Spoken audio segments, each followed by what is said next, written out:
আসসালামু আলাইকুম রহমতুল্লাহ। সম্মানিত দর্শক ও শ্রোতা, যদি কারো অত্যধিক স্বপ্নদোষ হয়, তাহলে আপনি কোন আমলটা করবেন?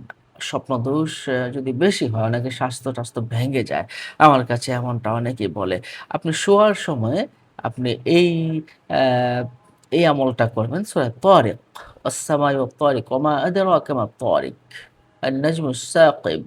এই যে পুরা সূরাটা আছে, এই সূরাটা হল ছোট্ট একটা সূরা। এই সূরাটা আপনি পুরাটা পড়ে শরীরে ফু দিবেন। হ্যাঁ? সু সূরায়ে তারিক শরীরে ফু দিবেন সূরায়ে তারিক পড়ে। আর সাথে আরেকটা আমল করবেন। এই বুকের মাঝে আপনি ঘুমানোর সময় আইন, মিম, র, উমর এটা লিখবেন। এটা পরীক্ষিত আমল। আমি দিয়েছি সবাইকে। যাদেরকে দিয়েছি তারা ফল লাভ করেছে। তারা স্বপ্নদোষ ভালো হয়ে গেছে। তাহলে সূরা তারিক পড়বেন আর আইন, মিম, র এটা পড়ে ঘুমাবেন, স্বপ্নদোষ ভালো হয়ে যাবে। আর সাথে যদি এটা পড়তে পারেন ভালো যে ওয়াশ-শামসি ওয়া দুহাহা ওয়াল কমারি ইযা তালাহা এই সূরাটা যদি পড়তে পারেন ভালো।